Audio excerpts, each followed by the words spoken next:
Yo. Action man. Oke guys, welcome back to di segmen podcast kita. Podcast di mana kita ngobrolin film, baik diskusi film atau diskusi hal-hal yang terjadi sama dunia film. Kali ini gue nggak sendiri, kita bareng sama founder kita, Aska. Bang Aska. Halo semuanya teman-teman, selamat datang lagi di podcast kita yang udah lama nggak kita podcastin lagi. Baru kali ini kita dapat bahan topik sih sebenarnya teman-teman. Terus dan kali ini kita nggak berdua di sini, kita juga ditemenin sama bintang tamu kita. Siapa Sel? Kenalin dong Sel.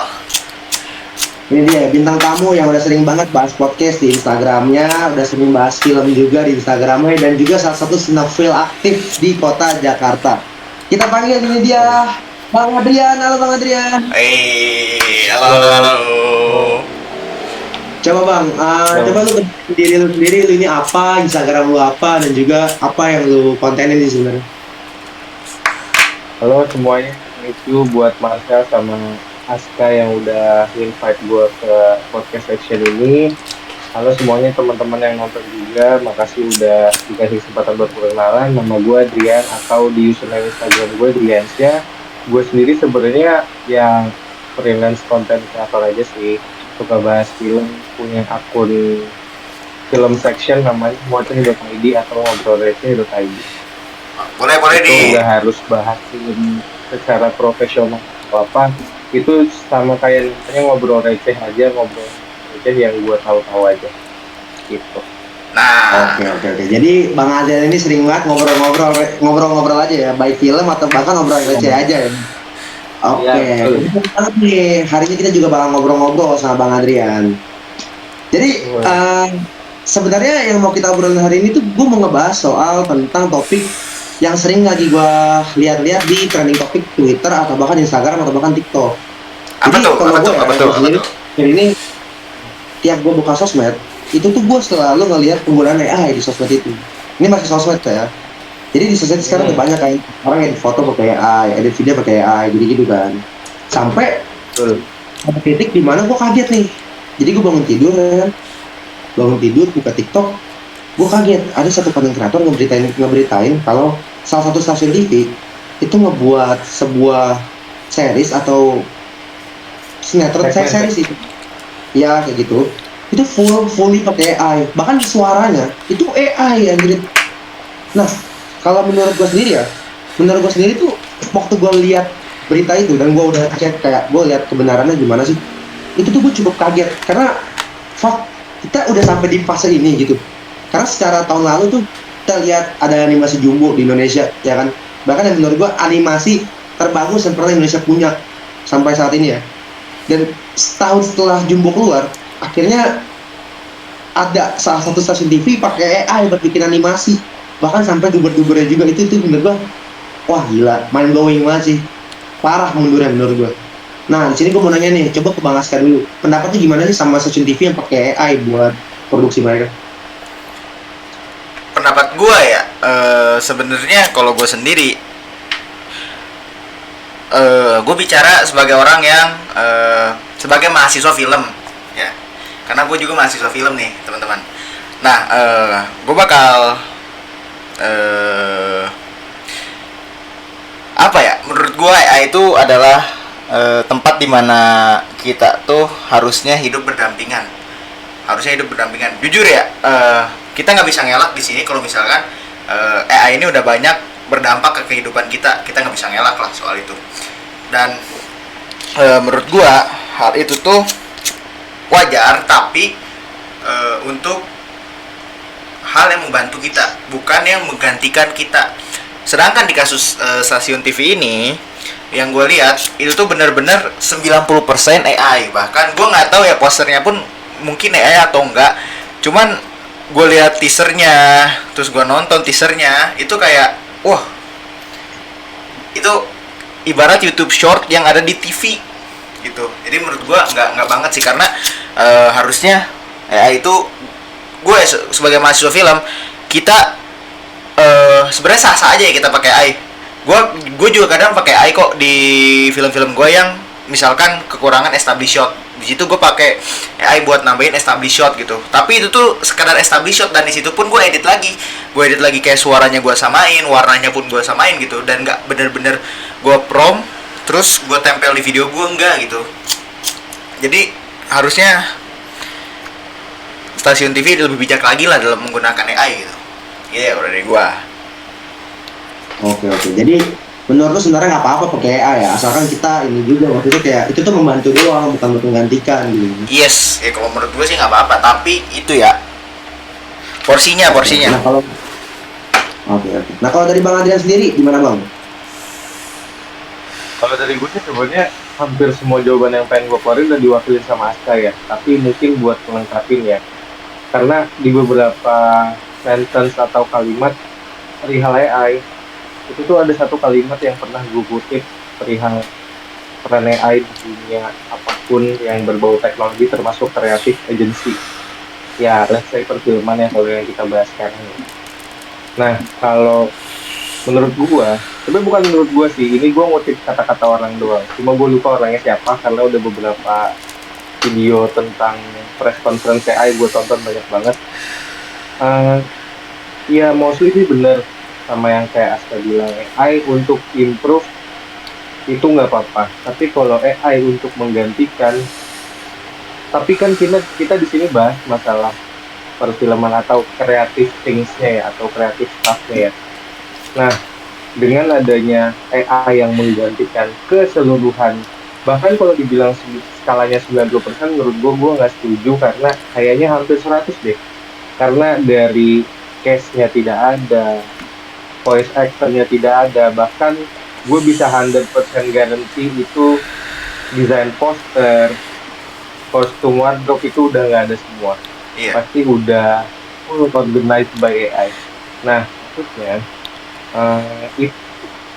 gue kalau ditanya setuju nggak setuju, gue 100% tidak setuju, karena kalau dari segi menggantikan keseluruhan ya, kalau untuk improve atau menambal kecacatan manusia itu masih oke. Cuma bagaimanapun juga AI juga yang buat manusia. Tapi Betul. kalau ditanya menggantikan secara keseluruhan dalam segmen perfilman atau industri kreatif, gue nggak setuju, karena akan ada ratusan atau bahkan ribuan brainstormer yang tidak berfungsi lagi. Betul.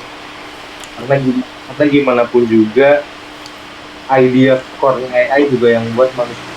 Dan kalau misalnya apa ya, AI itu cuma mengembangkan yang ada. AI itu tidak akan pernah memberi inovasi. I see. Jadi kalau misalnya ditanya setuju atau enggak, gue sih nggak setuju banget sama si stasiun TV itu. Dan ya FYI atau fun factly juga sebenarnya gue udah meninggalkan TV udah hampir 5 tahun. Tidak melihat perkembangan TV lagi. Jadi cukup kaget pas lihat stasiun TV itu bikin program yang mostly AI gitu kan. Bukannya apa ya, bukan strike kontra, cuma itu kan stasiun TV yang bahkan kita kenal kreatifnya banyak ya. Cuma masa kalah sama iklan Marjan, anjir. Iklan Marjan aja nggak pernah loh. Iya. Gitu. Jadi kayak itu sih kalau dari gue. Nah, iya sih. Jadi secara kalau yang gue tangkap dari lu ini sebenarnya AI ini nggak apa-apa, asalkan dibuat buat ngebantu kita ya. Karena kan AI juga dibuat sama manusia, jadi nggak bisa tahu penciptanya gitu ya.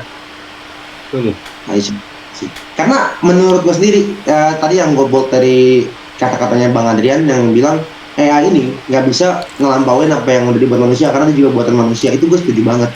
Karena ini tetap juga manusia gitu kan.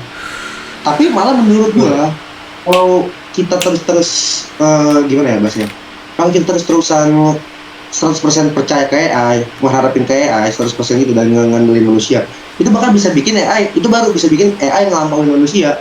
Karena manusia yang stuck di sini, AI makin dipakai jadi makin tinggi gitu kan. Itu yang membuat jadinya value manusia jadi nggak ada. Itu juga. Nah, bahkan menurut gua ya, kalau kita terus-terusan pakai AI gitu, value tontonan manusia nih ke film-film produksi AI jadi makin menurun. Jadi kayak krisis film bagus gitu jadi akhirnya template juga gitu kan.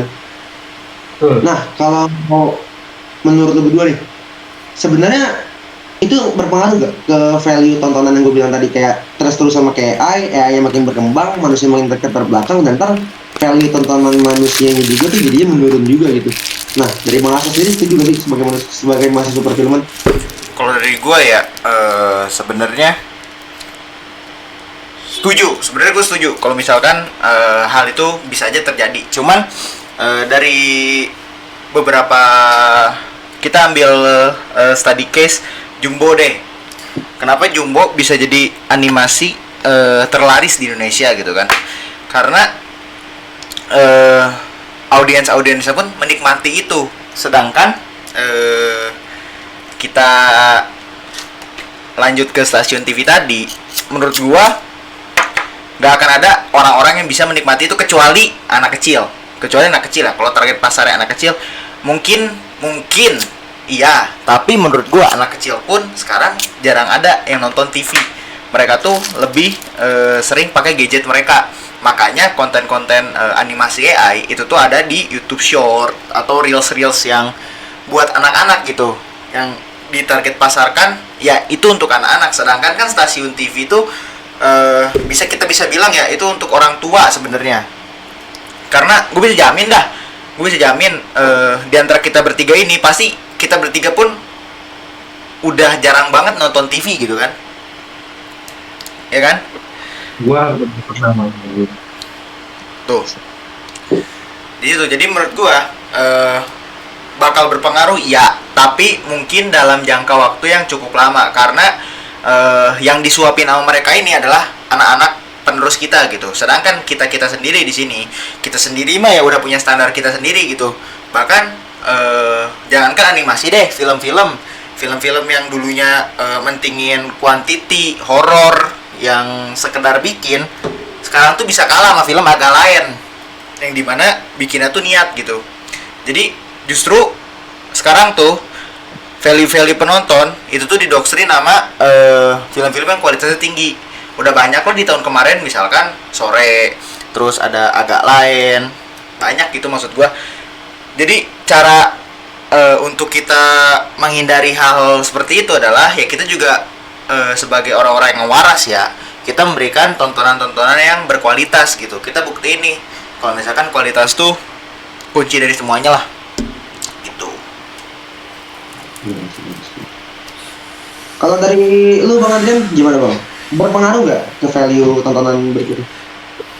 Kalau ditanya value mempengaruhi atau tidak ya, gue pernah berpikiran akan satu pertanyaan. Mungkin ya gue nggak tahu ya kita sebimasi atau enggak, tapi menurut gue pasti value itu mempengaruhi memorize seseorang. Kenapa? Ya kalau kita sinergisin lagi sama kualitas ya kan kita ngomongin value, ngomongin nilai udah pasti punya kualitas, dari kualitas itu pasti butuh effort. Sedangkan kalau yang itu kan effortless ya, cuma masukin prompt doang, ya udah pasti minim effort, minim quality, minim value, minim memorize. Kenapa gue bisa bilang gitu? Gue pernah berkepikiran akan suatu pertanyaan, apakah anak-anak sekarang, kan tadi kita bahas, tadi kan si Aska bahas nih, kalau misalnya beberapa AI segmen itu ditargetkan untuk anak-anak kecil, karena emang pasarnya mereka. Dan udah banyak banget anak kecil yang meninggalkan TV lebih ke gadget. Oke lah, let's say di gadget summarize ke kita lah ya either 90 sampai 2000 lah, itu pasti udah memorable banget sama yang namanya Lion King, Tarzan. Yes. Itu film yang dibuat sama Disney, penuh effort dari segi kreatifnya, keseluruhan deh, dari segi pemilihan karakter, desain cerita, segala macam. Ya high quality mempengaruhi high value yang menciptakan memorize yang kuat gitu loh. Dan menyangkut ke pertanyaan yang tadi sempat gue pikir, apakah anak-anak yang sekarang tontonannya let's say Tung Sahur, Cocomelon, Sarara, apakah di seusia mereka nanti, di usia kita di suatu saat nanti ingat sama tontonannya gitu? Menurut gue ya memang kalau ditanya memang seberapa penting film, seberapa penting tontonan, memang tidak. Tapi bagaimanapun juga audio dan visual itu stimulus untuk pertumbuhan seorang anak. Jadi apa yang ditonton itu mempengaruhi cara dia berkembang dan bertumbuh gitu. Kalau misalnya tontonannya selalu AI, ya menurut gua tidak akan menciptakan value, bahkan bisa jadi eh, pembunuhan karakter sejak dini gitu. Karena nggak ada nilai ya, moral. Karena kan kalau kita ngomongin film juga ada nilai, ada moral, ada edukasi segala macam. Apa yang bisa dihasilkan seorang atau segomboh AI apakah bisa menciptakan edukasi moral dan nilai itu tersebut ya mungkin bisa memang by prompt, tapi kan kalau ya ada faktor emosional juga lah antara makhluk hidup dengan makhluk hidup. Kalau AI kan istilahnya dia desain desain by komputerisasi ya, jadi menurut gue dari beberapa aspek tidak mendukung value untuk tontonan anak-anak, apalagi ya keseluruhan orang itu sangat terpengaruhi tontonannya kalau misalnya AI-nya kalau misalnya tontonannya full-fullan pakai AI sih. Ya apalagi kan kalau ngomongin tungtung sahur dulu tuh, nah, itu kan istilahnya brain rot ya. Itu yang Yes. cuma ngomong mulai tungtung sahur aja itu udah jelas brain rot gitu. Apalagi ya kalau tontonannya didesain dan di setup dengan ROM yang sedemikian rupa, pasti dari beberapa aspek menurut gua menurunkan kualitas nilai tontonannya juga sih. I see. Jadi emang selain apa namanya ibaratnya memundurkan value, bahkan satu generasi juga bisa dipertanyakan ya keberlangsungan ke depannya gitu ya. Kita dari perfilman sendiri. Gue setuju banget sih karena buat sekarang aja ya, maksud gue yang soal itu saya, gue nggak mau bilang sineas atau perfilman sekarang ini jelek, tapi menurut gue kita dalam aktor aja film Indonesia ya, itu regenerasinya menurut gue cukup susah. Walaupun udah banyak yang bagus, cuman let's say sekarang kita hitung aktor bagus zaman sekarang yang Gen Z ya, itu tuh pasti masih kalah sama aktor bagus zamannya milenial itu kan. Nah makanya kalau misalkan zaman sekarang aja nih yang kita lagi krisis aja menurut gue ya, yang lagi krisis aja lagi susah, maksudnya regenerasinya itu masih, menurut gue masih ngerangkak lah ya, itu masih susah. Apalagi di zaman lagi susah itu mereka ditambah pakai AI gitu kan, bisa makin kacau gitu kan anjir. Bang. Nah, tapi kalau kita mikirin lagi soal AI ya, sebenarnya ini gak sih, menurut lo pada ada gak potensi di mana AI itu tuh bisa ngebantu? Maksudnya kan tadi kan Aska udah bahas ya, AI ini nggak perlu dipakai asal ngebantu. Tapi kira-kira di masa depan nih, menurut lo pada ada gak chance di mana semua orang bisa benar-benar fully ngerti kalau AI itu tuh buat ngebantu bukan buat ngegantiin? Ada gak chance buat kayak gitu? Dari Aska dulu deh, dari yang punya statement tadi. Menurut gua di masa depan sulit orang-orang nggak sulit karena gini, gua berapa hari kemarin ya gue sempat ada di reels itu orang yang nge-stitch konten kreator yang komplain soal stasiun TV yang pakai AI ini kan. Dia nge-stitch terus dia melakukan, gue nggak bilang pembelaan sih di sini, tapi dia mengedukasi kalau misalkan dari segi bisnis katanya justru pembisnis itu akan lebih menggunakan AI dibanding meng-hire orang karena keuntungan yang didapatkan akan lebih banyak, ucap dia seperti itu. Berarti maksud gue adalah ada ya orang yang mikir kalau misalkan AI ini malah bisa ngebantu dia, AI ini malah bisa menggantikan manusia sebagai karyawan dia gitu. Nah gue mikir di situ, akhirnya gue komen lah di situ, gue komen panjang lebar, gue bilang di situ kalau misalkan emang pembisnis mikir kayak gini, menurut gue bisnisnya bakal hancur karena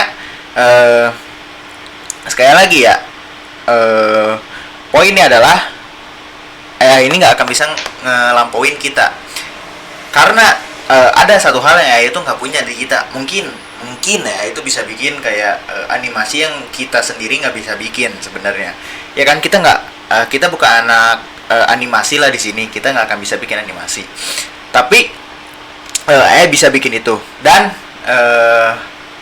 menurut gua penonton tuh nggak akan bisa serk sama hal itu karena nggak ada rasa di situ.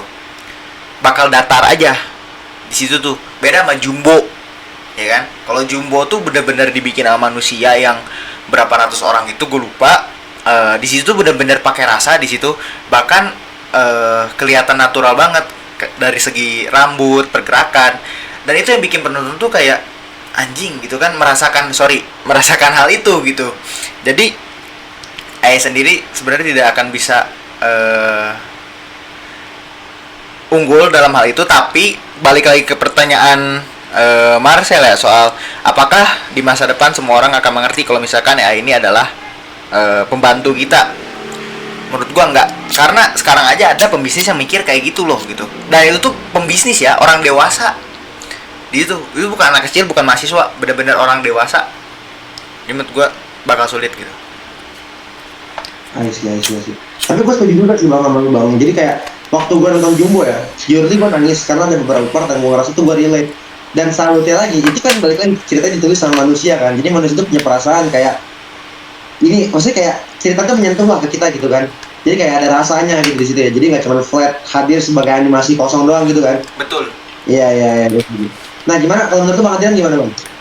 Ada gak chance-nya manusia bisa ngerti?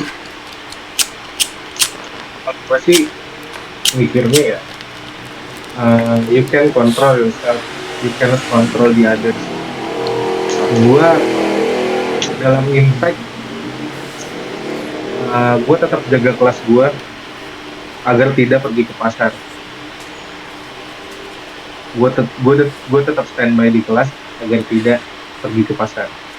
Karena itu tadi, kalau misalnya kita mau kontrol semua orang, bro, pemuka agama aja nggak bisa bikin semua orang jadi ngikutin mereka. Nice. Apalagi ngomongin lu harus, lu bisa nggak kira-kira semua orang? Ya pro kontra selalu ada. Dan ya itu cuma execute template, itu tidak giving to faith. Jadi sampai kapanpun AI cuma mengembangkan apa yang udah pernah ada. Jadi kalau ibaratnya ngomongin masalah masalah emosional, ya itu AI yang akan pernah punya gitu.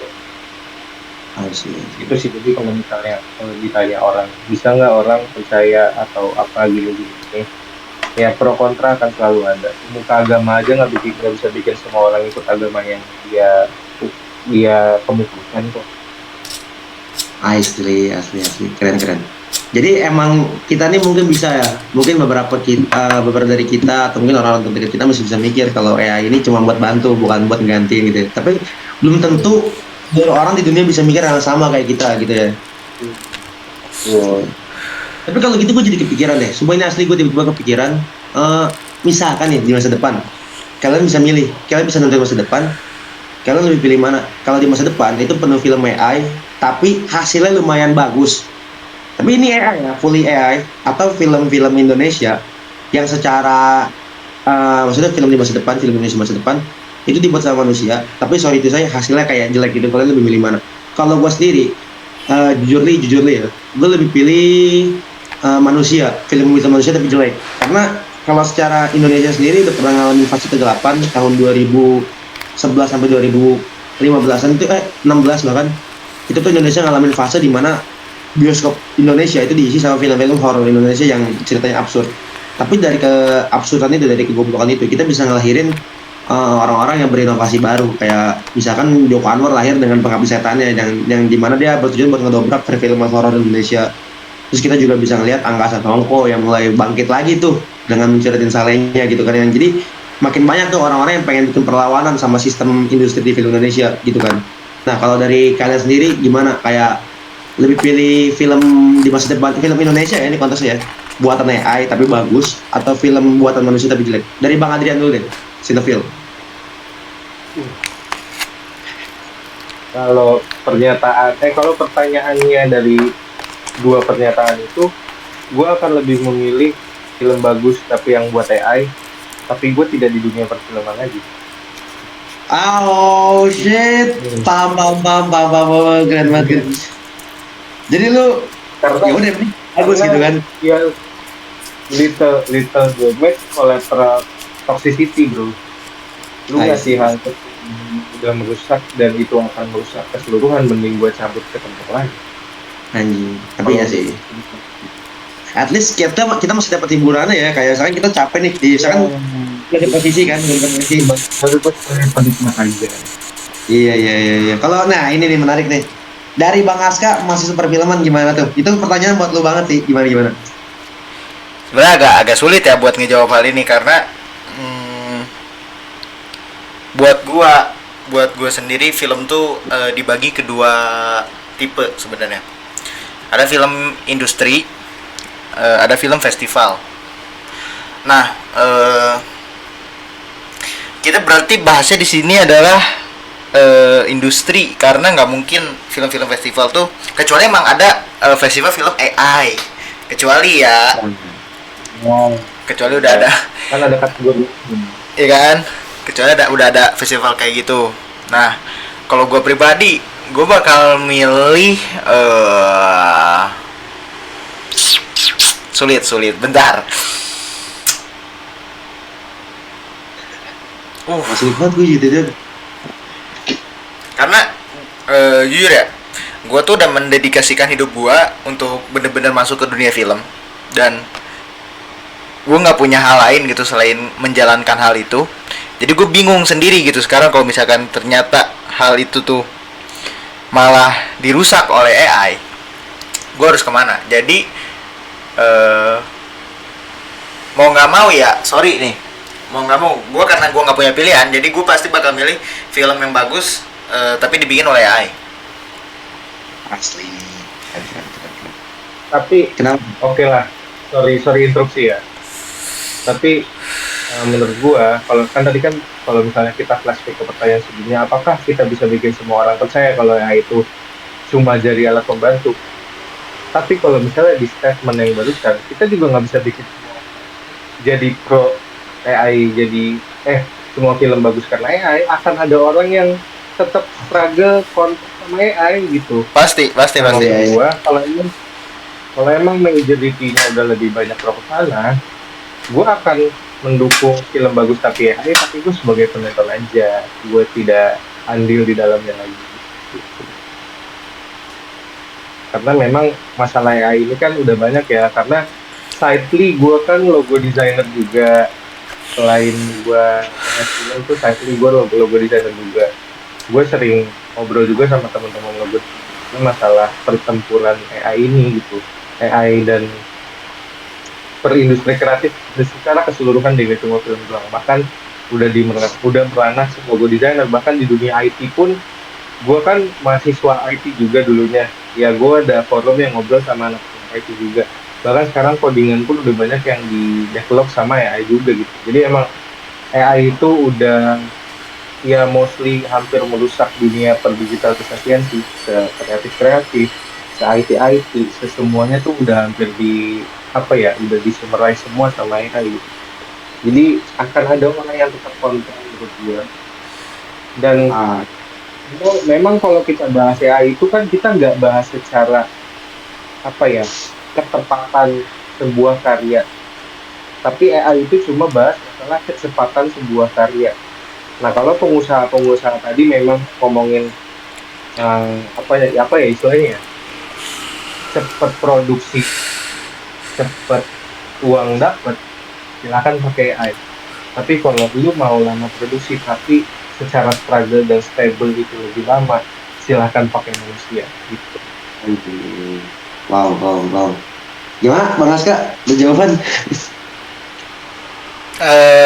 Ya maksudnya bukan cepat. Aman. Karena emang gue udah bahas ini ke beberapa aspek gitu. Jadi emang udah denger omongan-omongan orang, bahkan yang dari industri IT, industri logo desain segala macam. Jadi emang AI itu mostly musuhnya orang yang kreatif. Betul. Asli. Benar. Eksekusi kecepatan memang tidak bisa dipungkiri, AI bisa cepat. Cuma secara ketepatan, gue berani jamin AI tidak akan bisa 100% tepat menyampaikan apa yang dibutuhkan sama manusia. Gitu. Paham. Karena sebenarnya di luar negeri sendiri tuh tahun lalu ya setahu gue. Ya pokoknya tahun lalu atau tahun 2023 tuh sempat ada demo WAG strike kan, kayak demo penulis gitu kan. Karena mereka tuh diganti sama AI, ya kan? Bener gak sih gue lupa ya? Iya kan? Nah itu. Nah menurut gue sendiri bahkan kalau kita terusin, gue nggak tahu ya. Kalau menurut gue sendiri nih, kalau kita terusin nih penggunaan AI terus-terusan, yang ada bakal nimbulin kayak gitu dan malah perpecahan sendiri dalam dunia industri perfilmannya. Walaupun dalam perpecahan tersebut bisa yang kayak Bang Adrian tadi bilang, pasti ada aja orang-orang rebel-rebel ya tahun segitu yang mau ngedobrak lagi perfilman biar jadi manusia. Tapi sebenarnya sulit juga ya Bang, karena kan kalau kita bahas tadi tuh yang apa regenerasi yang kita bilang kalau dari kecil aja tontonan dari AI bisa jadi di masa depannya value jadi jelek juga gitu kan. Sulit juga tuh pasti kayak gitu tuh kalau di masa depan kayak gitu. Kayak susah lah pasti buat ngelahirin saudara baru. Tapi gue jadi penasaran nih, kalau menurut kalian sendiri ya, menurut kalian sendiri ini agak out of topic, tapi gue cuma mau nanya aja ke kalian. Sebenarnya nih, kalau kita bisa lihat sekarang ya, saudara-saudara muda, baik di luar atau di Indonesia. Kalau di Indonesia kita bisa lihat ada Umay Shahab, ada Uragas Bumi Teja. Kalau di luar tuh ada siapa saudara muda? Sutradara muda di luar ada, aku lupa. Ya pokoknya banyak, udah mulai banyak berkembang muncul-muncul sutradara muda. Nah menurut kalian sendiri nih, sebenarnya regenerasi dalam perfilman itu tuh udah bagus tuh sih, udah sebagus yang kalian. Oke ini udah better nih daripada tahun 90-an atau oh masih kurang. Kalau gue sendiri, kalau di luar ini sebenarnya masih kurang. Tahun 90-an itu film-film tuh bervariatif menurut gue ya. 90-an tuh film-film bervariatif kayak dulu tuh film-film Tarantino kan kayak ada Pulp Fiction, terus ada Reservoir Dogs, terus ada film Tony Scott juga tuh romance. Pokoknya tiap film tuh punya genre yang beda-beda. Nah kan kalau sekarang kita lihat di bioskop ya, itu tuh film tuh antara film action atau enggak film popcorn movie biasa. Nah menurut kalian sendiri nih, ini terlepas dari AI atau enggak ya? Iya. Sebenarnya regenerasi perfilman tuh udah bagus sih zaman sekarang nih. Gue tanya ke Aska deh coba. Gue interupsi ya, gue jawab nih. Sebenarnya jawabannya ada, tadi gue sempat bilang kan, karena film tuh dibagi ke dua hasil, Cel. Mungkin film-film di luar emang yang industrial banget itu emang mengincar keuntungan dari situ, dan mereka ngelihat kayak ada sesuatu yang udah berhasil dan itu ternyata nguntungin, pasti mereka akan mengulangi hal yang sama, karena kita nggak bisa dipungkiri lah biaya untuk produksi itu mahal banget, dan pasti kita pun mengharapkan timbal balik. Mereka pun nggak cuman membuat film karena gue suka nih sama film, enggak, mereka tuh membuat film karena itu pekerjaan mereka gitu. Jadi di situ. Cuman kalau gue lihat dari sisi di luar industri, menurut gue film-film sekarang tuh justru oke ya. Tapi di luar industri, bukan film-film yang ditayangkan di bioskop gitu. Gue sebenarnya jujur jarang banget nonton festival luar. Gue karena gue nggak tahu ya, selain di JAV gue harus nonton di mana, karena di JAV pun gue belum pernah gitu.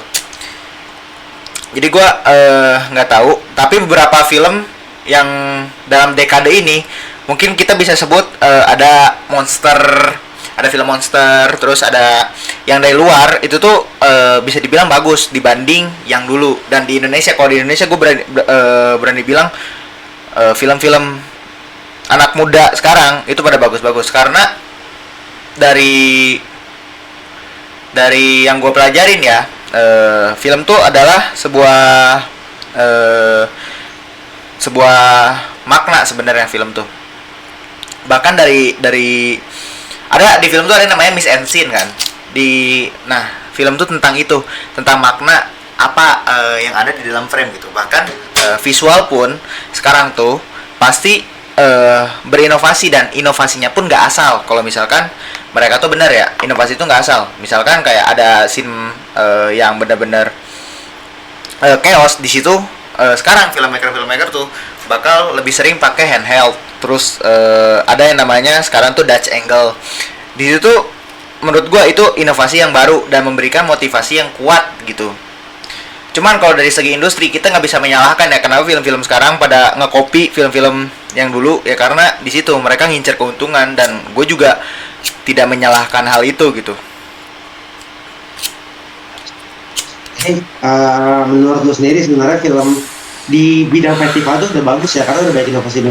Karena iya sih gue setuju sih, karena film ini gue nggak tahu bang, Penyalin Cahaya itu termasuknya film festival ya? Penyalin Cahaya. Oh, festival kayaknya deh. Festival kan kayaknya kan, karena dia festival ya berarti. Nah, gue tuh nonton film itu banyak banget meaning yang bisa gue tangkap ya. Salah satu adegan yang gue tangkap itu judulnya kan Penyalin Cahaya, dan endingnya itu si MC Sur, setahu gue namanya Sur, Dia tuh fotokopiin Oh kayak iya, iya cerita-cerita festival, orang. festival anjing. Iya, Regas tuh pasti banyak. festival.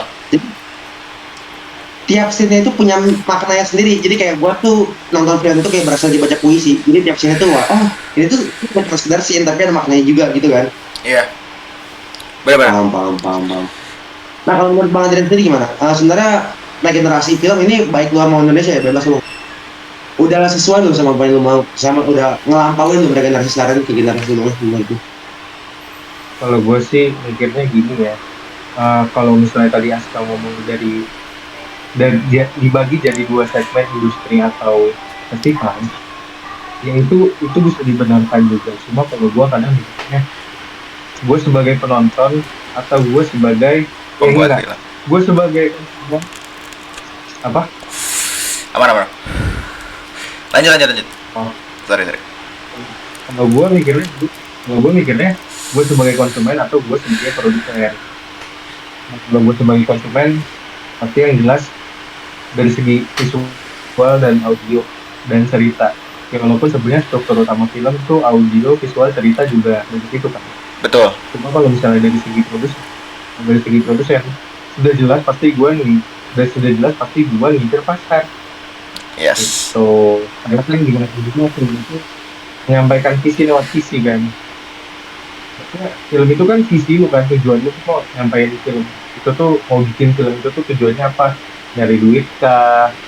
Menyampaikan cerita sesuai true story Ya, nyata karena itu bikin true story gitu kan, Ya. atau bikin ya, film yang emang kebutuhan bukan rumah produksi lu ngejar cuan, itu kan balik lagi tergantung kesukaan masing-masing kan bang. Makanya memang film itu menyampaikan visi lewat visi, menyampaikan tujuan lu lewat visi, lewat penglihatan maksudnya gitu. Nah gimana pun juga yang audio visual dan cerita itu tetap dibutuhkan. Audio itu untuk menghibur mata, audio untuk menghibur pendengaran, visual untuk mendengar penglihatan, ya cerita untuk menilai lu sebagai penikmat rasa gitu. Dan kalau misalnya pertanyaannya ada sudah cukup tinggi dan gue lihat sebagai gue sebagai konsumen untuk beberapa film sih gue fine fine aja ya, karena gue jujur ya namanya pengen nonton film ya pengen ngerjain mata gue dari segi visual effects segala macam sinematografi, bahkan beberapa mostly filmmaker sudah bisa dalam target memuaskan baik di luar ataupun di dalam. Ya walaupun kalau mereka ngomongnya ada aja ketemu film-film yang zong ya, cuma itu kan sebagai pertandingan, oh ini film zong nih nggak boleh bikin kayak gini nih, nggak boleh ngasal bikin cerita gitu, karena alur cerita juga kan harus A B C D jelas kan. Maksudnya tiba-tiba solusi juga tidak boleh kan, Yes. tiba-tiba solusi di tengah konflik juga tidak dianjurkan, tapi tiba-tiba konflik di tengah konflik itu sangat dianjurkan. Nah itu kan bagaimana cara, jujur kadang gue kalau nonton film ya, gue lebih di samping gue penasaran sama visual atau ceritanya, ya cerita termasuk sih, gue penasaran sama konklusinya. Menurut gue filmmaker sukses itu yang bisa ngasih konflik sulit dipikirkan lewat teaser, tapi bisa ngasih solusi dan konklusi lewat filmnya setelah ditonton. Makanya kadang kenapa Avengers Endgame masih jadi film yang memorable atau istilahnya film yang kalau bisa mau gua ulang lagi tanpa ada memori sama sekali gitu. Ya karena gue dikasih solusi di saat satu villain besar bernama Thanos punya kekuatan 6 batu abadi memegang unsur dunia, itu dikalahinnya kayak apa gitu, solusinya tuh apa gitu.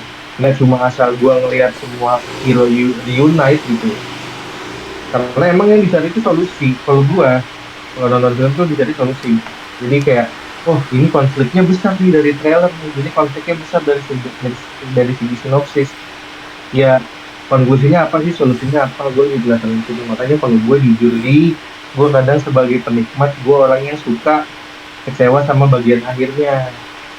Nah itu Nih, I gua, see, karena I see, I see. sekarang gua mau nanya nih sekarang nih. Gua mau nanya. Eh, lu pada cuma gua mau dari Bang Adrian dulu ya. Baru ke Marsha, baru ke gua. Nah, kita kan lagi ngebahas sudut pandang kita sebagai audiens. Nah, gue mau nanya, menurut lu pada sih sebenarnya film yang sebenarnya lu pada tuh nikmatin, enjoy gitu, yang bisa dibilang kayak ini film tuh bagus gitu menurut kita, karena kita nggak bisa bilang ini film bagus karena ini menurut kita, ya kan. Bisa menurut gue filmnya bagus, menurut Marcel jelek. Nah, tapi benar-benar menurut pribadi kalian ya, film yang bagus tuh film yang seperti apa? Gue dulu tuh. Iya, lu dulu bang. Kalau gue sih poin pertama ya tadi ya, bisa kasih hook. Kalau gue sih hook film itu, oh ngasih konfliknya dari teaser atau trailer, oh konfliknya berat nih, solusinya kayak apa. Ketika gue nonton ya ternyata solusinya memuaskan dan tidak terpikirkan oleh gue gitu. Oke. Kayak misalnya ngasih solusi yang tidak terpikirkan atau mind blowing, itu gue suka. Kalau dari segi visual sih gue biasanya nomor 2, karena gimana pun juga, siapapun juga yang main, kalau misalnya emang problem solusi dan konklusinya oke, gue suka aja dan suka banget bahkan. Kalau gue persetan mau sutradaranya siapa, PH-nya PH mana, tapi gue PH sentris sih, kadang PH sentris, jujur kadang gue PH sentris. Cuma kadang gue beberapa kali mencoba gambling nonton film gitu. Berapa kali coba. Emang PH favorit lo bang berarti bang? Favorit gue? Iya. Mostly horror sih. Tapi kalau ditanya favorit sih gue bisa sebutin 3 ya.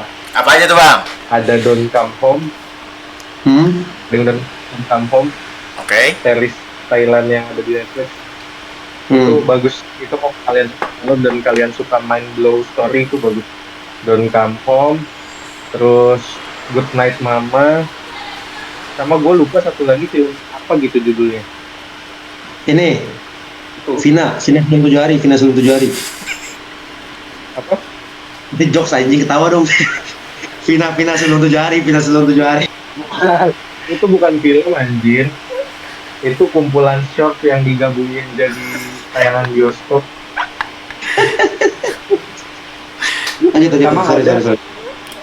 Sama ada bukan series sih, tapi kayak short movie gitu di Apple TV, namanya The Servant. Itu bagus banget. Sih. Jadi ngasih konflik nih lewat trailer.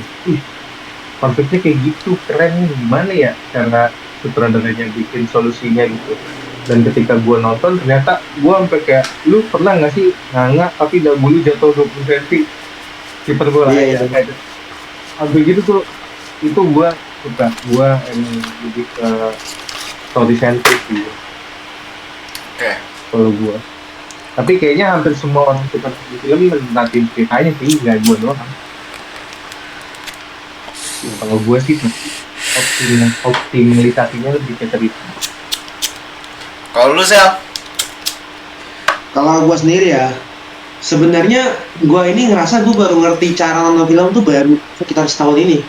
Karena sebelumnya itu gue bukan nonton popcorn movie ya. Sebelumnya tuh gue cuma nonton popcorn movie dan yang gue nikmatin cuma visual aja. Jadi tadinya gue ngira kayak, oh film ini punya action yang banyak, nggak boring, nonton hibur udah selesai.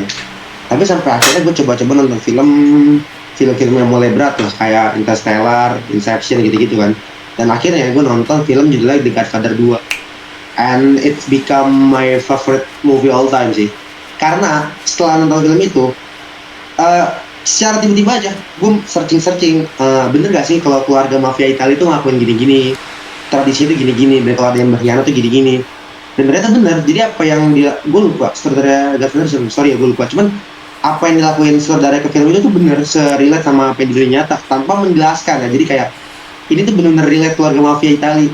Nah, jadi setelah nonton film itu, gue berpikiran film yang bagus itu yang punya hal buat diskusikan isi ceritanya setelah kita nonton. Ini bukan diskusin kayak teori endingnya bakal lanjut ke arah mana, tapi ke apa makna yang mau disampaikan sama film itu, dan apa sih isi dari film itu tuh nyeritain apa, dan detail gak gitu sih menurut gue. Jadi kayak isi dari filmnya sih menurut gue juga bagus. Isi dari filmnya. Iya. Oke. Kalau ya menurut gue ya, bagi gue film yang bagus sebenarnya, film yang bagus buat gue tuh banyak. Gue tuh tipe orang yang sebenarnya suka sama visual. Makanya gue suka banget sama film-filmnya A24. Gue suka banget tuh. Gue suka banget. Cuman dibilang cinta, kalau sebenarnya gue tuh cinta sama film-film yang relate sama gue, relate sama penonton, dekat sama gue gitu, dekat sama penonton. Jadi di saat gue nonton film itu, gue benar-benar bisa masuk ke film itu gitu, merasakan apa yang si karakter ini rasakan. Nah, gue tuh suka film yang kayak gitu. Makanya top 3 film gue ini sebenarnya film-film yang dibilang film bagus pun kayaknya masih kalah lah sama film-film bagus yang lain gitu. Kalau gue tuh ada di Five Feet Apart ya, karena gue suka banget sama, ya kan, bagus banget tuh. Gue suka banget sama treatment direkturnya, ngasih suasana rumah sakit gimana, terus hubungan Stella sama Will yang complicated, ya kan. Yang kedua gue tuh suka sama All the Bright Place. Itu gue juga suka banget, dimana di situ nyeritain cewek yang depresi ketemu sama cowok. Gue lupa nih aktor si cowoknya tuh aktor bagus juga, gue lupa siapa namanya. Terus setelah si cewek itu tuh sembuh, ternyata si cowok tiba-tiba ngilang dan akhirnya bunuh diri karena ternyata si cowok pun merasakan hal yang sama gitu. Cowok pun butuh support system di situ gitu. Gue ngerasain relate. Dan yang terakhir tuh ada film tahun 80. Sebenarnya ini dibilang gak bagus enggak, cuman gue suka banget karena di sini tuh genrenya pertemanan. Kalau lu pada tahu judulnya tuh The Outsiders. Tahu. Itu Tom Cruise main tuh di situ, Tom Cruise, Ralph Macchio, Matt Dillon, tuh aktor-aktor bagus sekarang lah. Gue suka banget sama film itu dulu. Pasti. Jadi film bagus. Gimana bang? Iya, Outsiders itu udah lama banget. Ya udah lama ada. itu filmnya. Kalau yang gue tahu itu film anak mudanya zaman dulu ya. Jadi mereka tuh masih pada muda, belum jadi siapa-siapa ya. Mereka tuh. Iya anak. Ya kalau sekarang sih bisa dibilang si miskin dan si kaya lah sebenarnya. I see. Keren filmnya. Tapi gue ngerasa deh, ini itu filmnya punya kemiripan. Aneh menurut gue dong ya. Selain dari plot cerita nggak mirip, tapi vibes-nya mirip sama Munjari dan Saleh karena sama-sama ngumpulin aktor muda jadi satu. Lu setuju gak? Banget kok. Secara konteks iya, Iya, secara konteks ya. Keren. Itu bukti ya kalau aktor-aktor muda tuh. Secara konsep iya nih. Gen Z digabungin jadi satu gitu kan. Maksudnya yang muda-muda Iya dulu. Mudah-mudahan dulu. Memang Munjari dan Saleh, Iqbal, Umay gitu ya. Angga. Iya makanya. Gue juga dipanggil tapi gue tolak. Goblok. Iya itu. Umay tuh. Tapi sayang banget ya, maksudnya kita sebelum tadinya tuh waktu gue nonton Munjari dan Saleh, gue tuh mikir Indonesia tuh udah siap banget buat melangkah ke genre atau apa level film Indonesia berikutnya lah. Kayak tadinya kan Joe Alor muncul dengan Pengabdi Setan dan mulai banyak film horor yang punya konsep yang sama ya. Gue kira setelah Munjari dan Saleh muncul tuh gue kira bakal banyak film-film yang Gen Z nih dipakai secara level mereka lah. Jadi nggak cuma romance doang kan. Kalau kita lihat kan Gen Z tuh film romance doang kan. Jadi kayak wasting bakat mereka banget gitu. Tapi ternyata enggak. Nah menurut kalian sendiri sebenarnya secara level nih, sekarang gue ngomong secara level ya kan, tadi gue ngomong regenerasi udah sudah. Kalau secara level, secara keseluruhan film Indonesia itu udah di next level menurut kalian? Atau udah film Indonesia itu udah tinggi loh levelnya, atau menurut lu pada masih kurang? Dari Bang Aska deh. Oh, sorry. Boleh.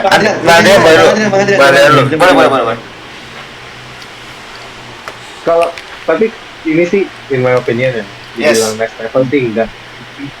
Menurut gua udah di 2015 ya Hollywood lah.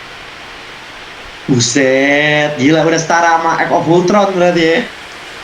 Nah, udah di 2015 nya Hollywood lah. Kalau lo Bang Aska gimana? Apa sorry? Ya walaupun kita nggak bahas secara CGI ya. Ya, Kalau kalau kalau CGI gue rasa kita masih di 2000-nya Hollywood. ya CGI masih jauh lah itu. Tapi 2000 Hollywood juga lumayan sih menurut gua, udah bagus. 2000 Hollywood kan udah Iya. punya tangan harus G.I. Joe ya kan. Iya. Iya. Iya. Sekarang pun CGI itu udah lumayan di Indonesia. Iya. Udah ada film Itulah kenapa itulah kenapa Bumi Langit tidak dilanjut ke Aquanus, karena Aquanus itu pengumuman yang sangat blunder. makanya gila. Tapi gua hype sih, sumpah gua tuh tadinya hype banget sama film Patriot anjir. Gua Sama. hype ngeliat Patriot, tapi ngeliat Aquanus kayaknya nggak bisa nih. Nggak Nih bisa kalau itu lagi gila, itu udah gacor banget sih gua, sumpah itu. Kalau jadi ya Patriot jadi itu menurut gua salah satu film bukan next level lagi, itu kayaknya bakal jadi beyondnya film Indonesia banget, cok. Nggak pernah ada kayak film bakal kayak gitu. Bahkan sampai Iya. sekarang nggak jadi ada filmnya kan. Susah. FYI ya guys. FYI, gua hampir jadi main force designernya kreasi. Oh iya, Bang. Jadi apa? Main poster desainernya kreasi. Poster designer. Hampir. Tapi Itu- akhirnya itu- gue cuma Gimana tuh? ya akhirnya coba jadi poster designer yang di apa sih di kampus apa gitu, gue lupa 2019. Buset, keren banget anjir, gila. Tapi setahu gue itu sih sempat ini kan, open apa audisi gitu kan buat posternya kan. Iya. Dan lu ikutan itu Wah, bang? gue ada kok di highlights gue masukin. Gue Gila. di-mention sama gitu keluar. Buset. Di-mention apa dia? Tapi gitu. Nah kalau dari mana saja Kak? Masalah gila. Apa? Enggak. Jujur gue soalnya orangnya hype banget sama bikin orang lagi. Berarti kita kayak kita harus bahas Bumi Langit sih. Jujur kita harus bahas Bumi Langit karena kita bertiga menurut gua punya hype yang sama sama Bumi franchise Langit. itu. Yes. Jadi kita bahas ya berarti ya. Nah gimana tapi dari Bang Aska gimana level ke Indonesia? Apalagi ya benar Bumi Langit kan menurut gua salah satu tanda juga kalau Indonesia ini udah di level yang bahkan apa ya?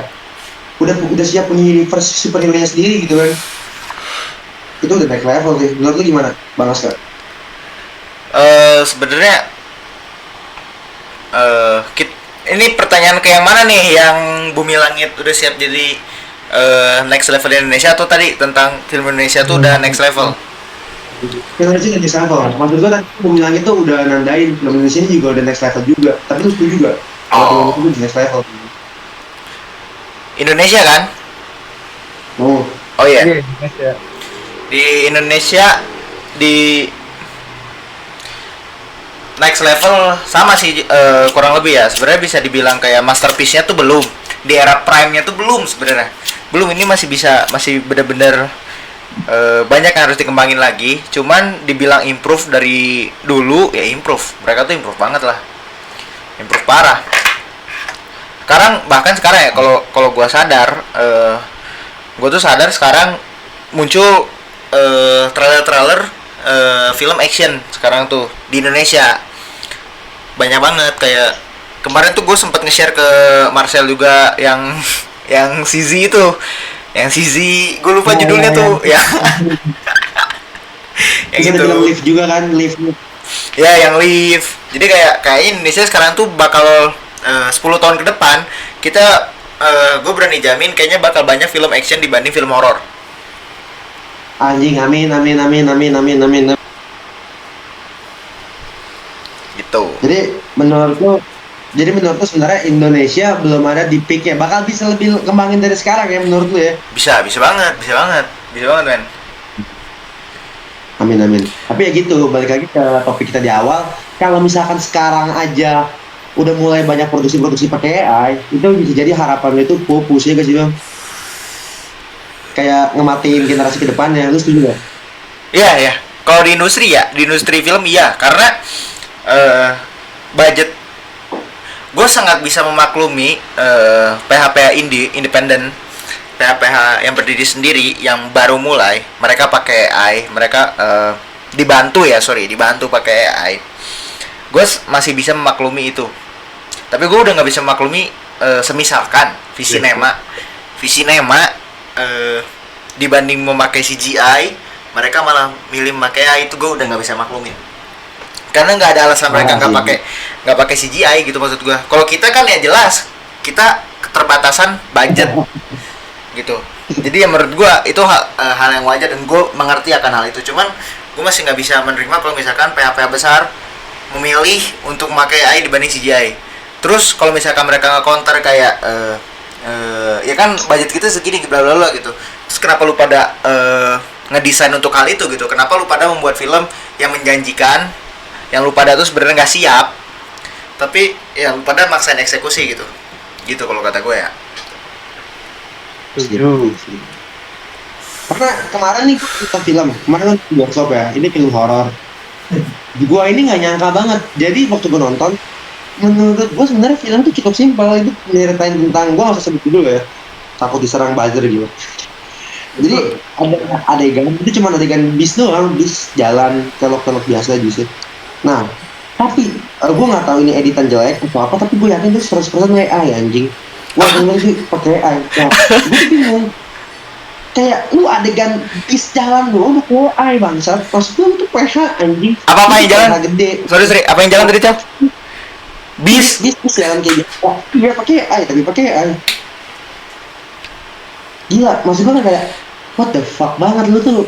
Yang ada lu tuh tanya di bioskop, lu tuh kayak kotorin layar bioskop doang anjing. Lu tuh mau jalan adegan kayak gitu kayak what the fuck are you doing, bro?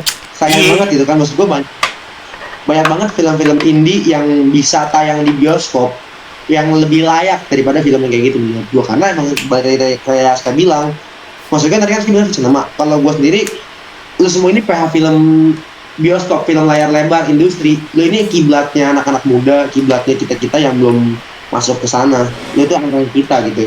Kalau lu nyanyi kayak gitu, kita mau niru siapa? Kita mau kembangin gimana gitu kan? Iya. Lu tuh nggak layak banget pakai gua gitu. Nah ini terlalu last question dari gue sebenarnya, gue sendiri itu selalu pengen banget Indonesia terus berkembang. Makanya gue tuh ngarepin kayak sineas muda kayak Bang Aska nih, atau gue juga sendiri bahkan buat terus berkembang, terus kembangin skill ya kan, terus coba-coba hal baru gitu di dunia film biar terus berkembang. Gue nih selalu pengen Indonesia nggak pernah kehabisan talent ya. Dimanapun itu, gue suka bola, gue suka timnas juga, gue selalu pengen timnas ngeluarin talenta baru, film, aktor segala macam. Nah, gue selalu pengen kita semua selalu regenerasi dan makin ke arah yang bagus. Dari lu berdua sendiri nih, lu berdua punya gak kata-kata atau apapun itu buat generasi mendatang di Indonesia? Ada gak sih dari lu berdua pesan atau kata-kata gitu buat sinetron muda, sineas muda di Indonesia yang baru mau nyoba, baru mau mulai gitu, atau yang udah mulai tapi masih kecil? Gue Lu berdua deh, siapa yang jujur ya, gue bukan yang nggak mau ngasih kata-kata ya, cuman karena gue pun termasuk orang yang baru mulai, gue nggak bisa ngasih kata-kata men, karena pertama gue bukan siapa-siapa di sini, kedua gue pun masih mencari cara, gue pun masih berkembang gitu, jadi gue nggak bisa ngasih kata-kata sih kalau gue ya. Apa kalau sekedar semangatin temen yang lagi berjuang dulu gitu? Kan banyak nih yang angkatan kita sekarang lagi pada berjuang juga kan, kejar-kejar festival segala macam. Gimana? Oke, mungkin kalau buat hal itu dari gua ya, buat teman-teman sineas muda yang sama ya, kita juga lagi berjuang. Buat gua kita tetap semangat lah, terus jangan tergoyahkan, ingat visi misi kita di awal, dan ini ya pengalaman gua, tolong banget turunin egonya dan sadar gitu dah menurut gua.